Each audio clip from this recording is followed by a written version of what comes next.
continuamos falando sobre isso, agora ainda de Brasília com Luciana Verdolin. Luciana, boa tarde.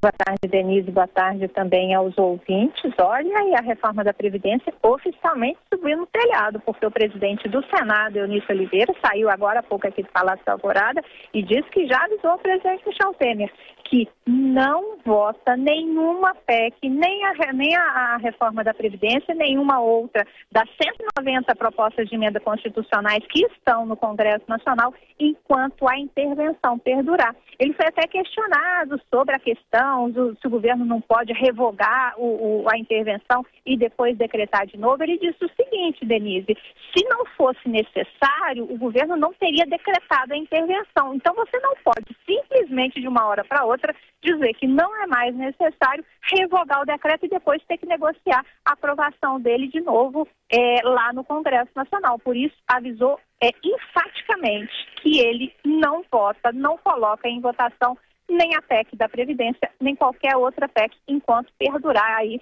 essa intervenção na área de segurança no Rio de Janeiro. Hoje, o presidente Michel Temer reuniu aqui no Palácio da Alvorada o Conselho de Defesa Nacional, discutiu essa intervenção, garantiu os votos aí necessários, o aval do Conselho. O Conselho é apenas consultivo, não tinha como barrar essa decisão do presidente Michel Temer, mas é inclusive uma demonstração de força. Os parlamentares da oposição, Denise, que estiveram aqui, eles não votaram contra, mas eles se abstiveram de votar, o que deu ainda mais força para o governo dizer que tem aí o apoio necessário.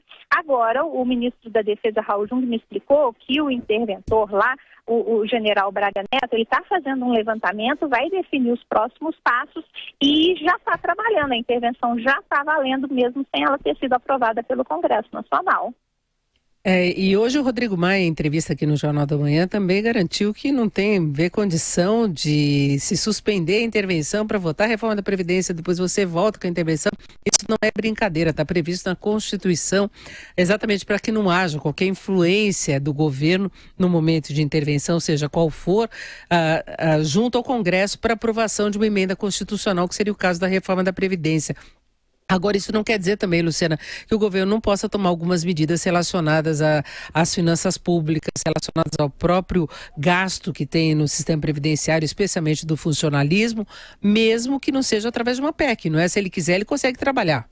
A ideia é essa, de se discutir projetos de lei junto ao Congresso Nacional e ver o que é possível você economizar, você fazer de alterações sem mexer na Constituição. Seria uma medida menos efetiva, de acordo com as palavras do próprio governo federal, mas é o que temos nesse momento. Então, assim, o governo não desistiu da questão, os governadores também estão mobilizados, estão tentando definir uma forma de garantir uma melhoria nas contas com relação à contribuição previdenciária, alguma coisa que não envolvesse a Constituição, aí sim discutir esses pontos, porque essa história, na semana passada, o ministro Jung, mas explicou essa história, revoga-se, depois decreta de novo a intervenção, isso seria um processo muito complicado, você teria que fazer toda a negociação de novo, e pelo que a gente viu hoje aqui, Denise, está praticamente descartada. Então, assim, o governo vai ter que ir por outras frentes para tentar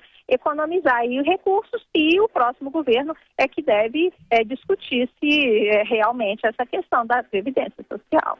Agora, o ministro da Fazenda, Henrique Meirelles, ainda não descarta totalmente essa questão da reforma. Ele falou meio por cima hoje disso, disse que há a possibilidade de um reforço no orçamento das Forças Armadas para dar suporte financeiro a essa intervenção no Rio de Janeiro, mas vai tirar o dinheiro de uma outra área, então ele não quer dar a ideia de um aumento de gastos que possa comprometer o ajuste que vinha sendo proposto, principalmente o cumprimento da meta deste ano.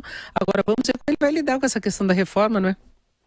E essa com relação ao dinheiro que vai ser destinado para o Rio de Janeiro, foi perguntado até para os ministros, para o ministro da Defesa, para o presidente do Senado, e eles disseram o seguinte: o presidente prometeu os recursos necessários, não se sabe ainda qual que vai ser a necessidade, quanto vai ser necessário, mas o presidente se comprometeu a definir os recursos necessários. O interventor, ele tem poder também de requisitar recursos do Rio de Janeiro, mas também o Rio de Janeiro está praticamente quebrado, não vai ter também muito de onde tirar. Então, já se sabe que o governo federal vai ter que investir e muito nessa questão da intervenção. Agora, tem outras medidas, o governo está discutindo, o presidente do Senado disse que não se discutiu, pelo menos nesse momento, a questão da reoneração das empresas, mas diz também, Denise, que a questão do veto ao simples do microempresário, que o veto que o presidente fez no ano passado, o Eunício de Oliveira já avisou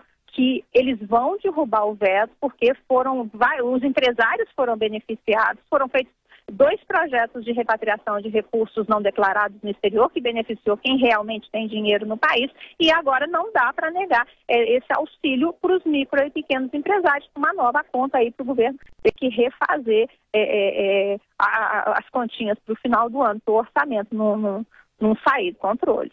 Luciana, na verdade não dá para abrir a porteira de forma seletiva, né? Já que abriu para os grandes empresários, os pequenos que sofreram muito mais os efeitos da crise têm o direito também, não é? Ficou muito estranho, né, Denise, esse veto. É realmente muito complicado porque no caso das grandes empresas, no caso dos ruralistas, também teve problema no texto. Faltou boa vontade do governo federal para olhar essa questão. O governo prometeu fazer um projeto, né, para beneficiar os microempresários. Diante do veto, não foi feito esse projeto e o presidente do Senado já avisou que o Congresso vai derrubar o veto na próxima reunião, quando for reunido o Congresso Nacional para avaliar isso, que o Congresso vai derrubar, uma vez que é preciso também olhar pelos microempresários, que segundo o setor, né, Denise, eles geram muito mais empregos do que as grandes empresas no país. Tá certo, Luciana, uma boa tarde para você. Boa tarde, Denise.